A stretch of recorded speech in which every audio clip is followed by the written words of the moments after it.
मला जे सांगायचं आहे ते मी कविता संग्रहात मांडलेलं आहे, त्यामुळे तुम्ही ते वाचणार आहात. पण मुळात मी असं म्हणेन की ह्या कविता संग्रह नाही, हे माझं प्रचारपत्रक आहे. मी एक कार्यकर्ता आहे आणि जसं मला सांगता येईल, जसं मला मांडता येईल तसं मी मांडण्याचा प्रयत्न करतो. मला नेहमीच कोणाशी तरी बोलायची इच्छा असते, सांगायचं असतं. त्यामुळे वेगवेगळ्या प्रकारे मी सांगतो आणि तो सांगण्याचा हा एक प्रयत्न आहे. मी त्याला असं म्हणेन की हा अल्पाक्षरी संग्रह आहे कविता म्हणण्यापेक्षा. खरं तर ह्या कविता म्हणजे कविता हा प्रकार, साहित्य प्रकार तुम्ही जर विचारलं मला, तर मला फारसा न आवडणारा किंवा मुळीच नाही आवडणारा म्हटलं तरी चालेल, तसा मी अरसिक माणूस आहे. करोना नंतरच्या काळामध्ये मी करोनाच्या काळात जॉबमध्ये होतो आणि तो जॉब सोडल्यानंतर लिटरली काय करायचं आणि सामाजिक ह्याच्यामध्ये काय योगदान करायचं ह्याच्या बाबतीत मी संभ्रमित होतो. मी तर असं म्हणेन की त्यावेळी मी निराशेच्या काळात होतो आणि मी बकऱ्या पाळल्या होत्या. खरं तर तुम्हाला एक गंमत वाटेल की मी बकऱ्या पाळल्या आणि बकऱ्यांना मी चारायला घेऊन जायचो. त्याच्यावरती मुखपृष्ठावरती तुम्हाला बकऱ्यांची चित्रं दिसतील. त्या बकऱ्या माझ्याकडे होत्या आणि मी त्यांना चरवायला घ्यायचो. आणि त्यांना चरवत असताना, कारण बाहेर फिरणं तसं जरी 2 वर्षानंतर करोना कमी झाला असला तरी कमी झालं होतं, सामाजिक कार्यक्रम किंवा काही नव्हतं. आणि हे करत असताना माझ्या पुढ्यात जे जे प्रश्न उपस्थित व्हायचे, कोण लोकांशी आर्ग्यू करताना उपस्थित व्हायचे, माझ्या मुलीशी बोलताना उपस्थित व्हायचे आणि ते मी जे लिहायचो आणि मला तपशिलाने लिहायला वेळ नव्हता किंवा मला कागद आणि पेन घेऊन फिरणं शक्य नव्हतं. त्यामुळे सोबत असलेल्या मोबाईलवरती जे टिपत गेलो आणि ते मी लोकांशी शेअर करत गेलो आणि लोकांनी सांगितलं, अरे वा, छान कविता करतोस. इथे डॉक्टर अरविंद रेडकर आहेत. ते म्हणाले की तुझ्या कविता इतक्या छान झाल्या की आता नवोदित कवी 4 बकऱ्या आणायला बाजारात गेले. पण त्यांनी जरी हा जोक केलेला असला तरी खरंच सांगतो, त्या बकऱ्यांच्या बरोबर फिरत असताना, बसलेलो असताना, त्या चरायच्या मी बसलेलो असायचो. पण मला नाही निसर्ग कविता सुचल्या, ना बकऱ्यांच्या वरती एकही कविता करायला नाही सुचली, ना मला निसर्ग दिसला. खरं तर मला निसर्गाच्या बाबतीत वेगळं वाटत नाही, कारण तुम्ही जर माझ्या घरी आलात, माझ्या जिल्ह्यामध्ये आलात, तर तुम्हाला लक्षात येईल की मी जंगलातच राहतो. म्हणजे माझ्या वडिलांची बागायती होती आणि ताई मला आज सकाळीच म्हणाल्या, तुम्ही बागायती काही बघितली नाही, पण तुम्ही रान मात्र तयार केलंय. माझ्या घराभोवती रान आहे. त्यामुळे ते कवितेतून दिसायला पाहिजे किंवा माझ्या वर्णनातून कधी तुम्हाला माझ्या पुस्तकातून दिसणार नाही, पण मला निसर्ग आवडतो, निसर्गात मी रमतो आणि हे चांगलं व्हावं, आपल्या आजूबाजूला सगळ्या गोष्टी चांगल्या व्हाव्यात, ह्याच्यासाठी मला प्रेरणा असते. आणि म्हणून मी असं म्हणतो बऱ्याच वेळा, वेदना माझी प्रेरणा आहे. मला इतर गोष्टी नाही, दुसऱ्यांचं दुःख बघितलं, कुठे प्रॉब्लेम दिसला की मला त्याच्याविषयी काहीतरी व्यक्त व्हावं, आपण काहीतरी हस्तक्षेप करावा असं वाटत राहतं. खरं तर तुमच्यापैकी बरेच जण इथं आलेले आहेत, जे माझे मित्र आहेत, ते मला क्रॉस सेक्शनली ओळखतात. म्हणजे 2002 नंतरचा मी ओळखतात.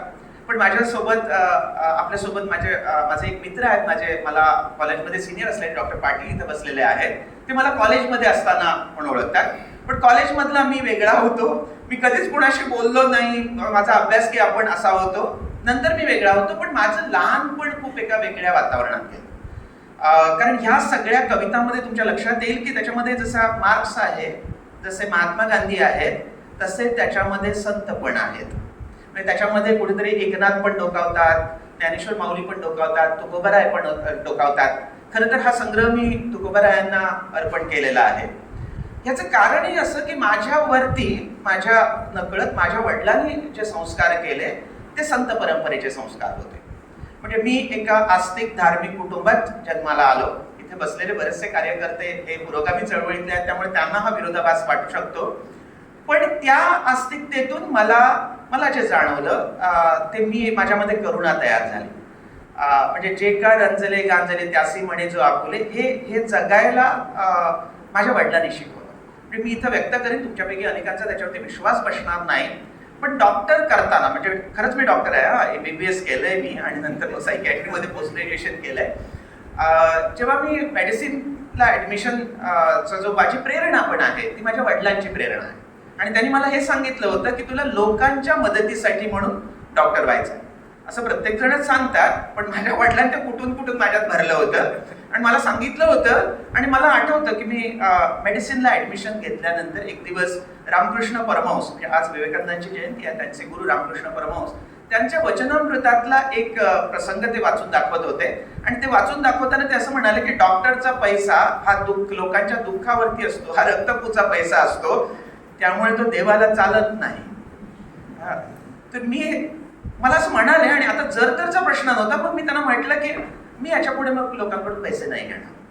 आणि मग जेव्हा मी MBBS झालो त्याच्यानंतर लिटरली मी पैसे नाही घेतले, म्हणजे आतापर्यंत मी नाही घेतले. पण मला वेगवेगळे कामं मी करत राहिलो. म्हणजे मध्ये जॉब पण केले, मेडिसिनमध्ये जॉब केला, सायकॅट्री रिलेटेड जॉब केला. आणि तुम्हाला गंमत वाटेल, इथं सचिन परब आपले आजचे अध्यक्ष आहेत, ते आणि माझे ओळख आणि नातं पहिलं जे होतं ते संपादक आणि मी बातमीदार असं. 2012 मधली गोष्ट. माझं लग्न झालं होतं आणि मी कार्यकर्ता म्हणून होतो. त्याच्या अगोदर मिळवलेले पैसे संपले होते आणि काय करायचं या संभ्रमात मी होतो. आणि त्यावेळी कार्यकर्ता म्हणून ओळख झालेली एक पत्रकार मला भेटली आणि ती मला म्हणाली, पत्रकारिता करणार? आता मी डॉक्टर, मी कधी पत्रकारिता केली नाही, लेख लिहिलेत. मी तिला म्हटलं की करून बघतो. आणि मी जॉईन झालो आणि मला असं वाटतं की बरा होतो मी बातमीदार म्हणून, ते पण सांगतील तुम्हाला. आणि तिथून आमची ओळख झाली. तर मी असं वेगवेगळ्या विषयांशी संबंधित योगायोगाने, ठरवून असं नाही, योगायोगाने आलो, अनेक गोष्टी बघता आल्या आणि त्या मांडण्याचा प्रयत्न मी केला. माझ्या ह्याच्या अगोदरची जी पुस्तकं आहेत ती माझ्या अनुभवावरती आधारित आहेत. इथं माझे आणखी एक सहकारी जे माझे कॉम्रेड आहेत, महेश सावंत पटेल बसलेले आहेत आणि सिमेन्स वर्कर युनियनची मंडळी आहेत. ह्या लोकांशी म्हणजे कसं पसरत जातं आणि कशी मैत्री वाढत जाते. त्यांनी मला बोलवलं ऍक्च्युली एका कार्यक्रमामध्ये वर्कशॉप घ्यायला, ट्रेड युनियन वर्कशॉप घ्यायला. आणि तिथं मी त्यांना एक पुस्तक दिलं, अर्ज मधले दिवस. ते पुस्तक त्यांनी वाचलं आणि ते म्हणाले की ह्याच्यामध्ये नाट्य आहे. आणि त्यांनी नाटक उभं केलं, बायना का आयना म्हणून. आणि हे वेश्यांच्या प्रश्नावरती उभं केलं. आता ही जी संवेदनशीलता आहे ती मला विशेष करून सांगायची आहे की मला जे वाटतं की मी माणूस म्हणून कसाही असलो, म्हणजे माझ्या वडिलांनी मला असं म्हटलं होतं की तुला लोकांनी मूर्ख म्हटलं तरी चालेल, पण कधी कोणी बदमाश म्हणू नये. आणि हे मी नेहमी लक्षात ठेवलं. त्यामुळे तुमच्यापैकी बरेच लोक मला मूर्ख म्हणून ओळखतही असतील. पण मी हे मान्य करू, म्हणजे हे मी खात्रीने सांगेन, कोणी मला तुम्ही बदमाश म्हणणार नाही. ही जी संवेदना आहे ती प्रत्येक ठिकाणी राहिली. आणि ह्या पुस्तकाच्या निमित्ताने मी सांगेन की ज्याच्यावरती नाटक बनलं ह्याच्यामध्ये, की कशा घटना तुम्हाला बदलत असतात. आणि मला सतत वाटत राहतं की माझ्या बदलाची प्रक्रिया चालू आहे.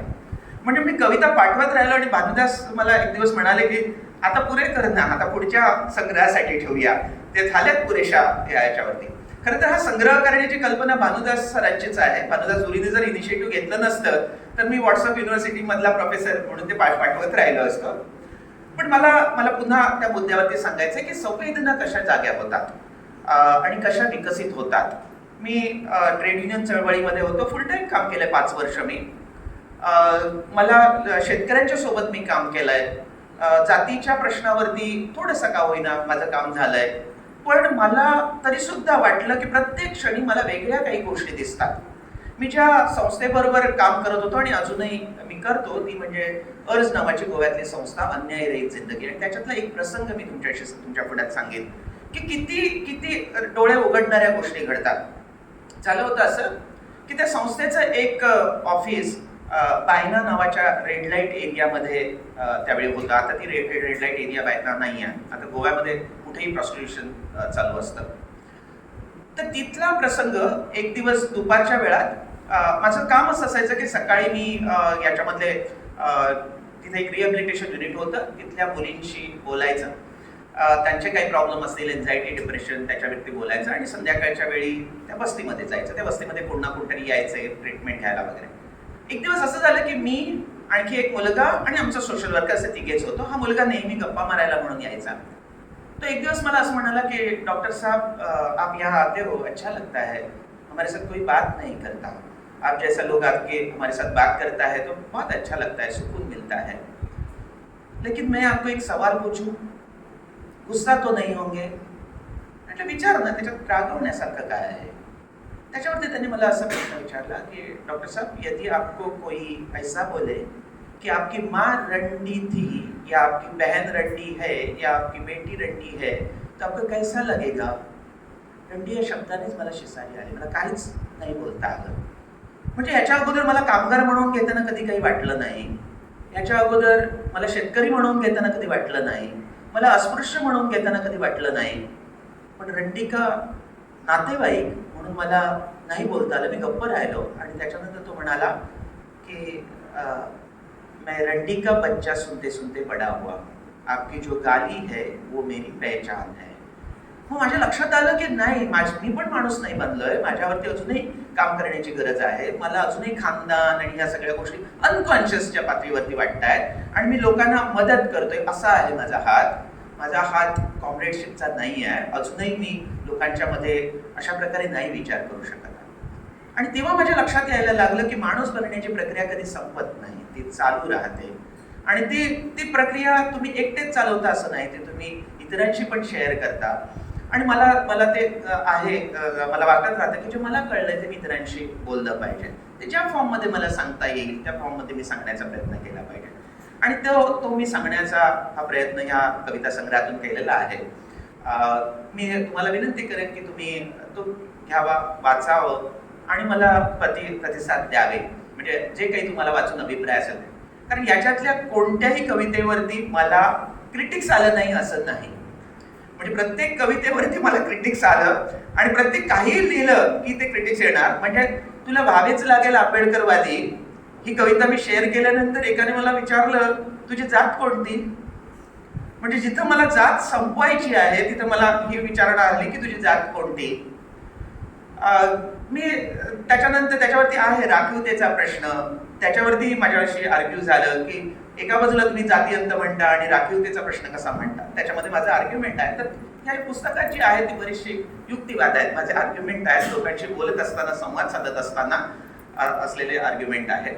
आणि हे सगळं मला कशासाठी करायचं आहे, त्याची शेवटची कविता आहे की ह्याच्यामधल्या आपल्या देशातल्या, आपल्या आजूबाजूच्या प्रत्येक बालकाला एक चांगलं जीवन मिळावं, त्याचं भविष्य उज्ज्वल असावं. म्हणजे आज आपण ह्या देशामध्ये जन्माला आलेली सगळी माणसं एका भविष्याकडे नाही आहोत. तुम्ही इथून जात असताना तुमच्या लक्षात येईल की सिग्नलच्या ठिकाणी मुलं दिसतात, रेल्वे स्टेशनवरती मुलं दिसतात. सगळे भारतीय बांधवच असतात ना. 10 वर्ष आम्ही प्रतिज्ञा घेतलेलीच आहे. पण हे आमचे बांधव, काय त्यांचं भविष्य आहे हे आम्हाला माहिती असतं, समोर दिसत असतं. त्यांचा विचार आमच्या डोक्यात कधी येत नाही. त्यामुळे हे विचार करणं की ह्या प्रत्येक माणूस आपल्याला भेटलेला माझ्यापेक्षा कमी दर्जामध्ये असलेला माणसाला मी मदत कशी करेन आणि ह्याला बाहेर निघण्यासाठी मी काय प्रयत्न करेन, वैयक्तिक पातळीवरती काय प्रयत्न करेन. कारण मला हेही महत्वाचं वाटतं. ताई माझ्याकडे आल्या त्यावेळी त्यांनी बघितलं आणि त्या म्हणाला तसं की मी जे मांडलंय तसं जगण्याचं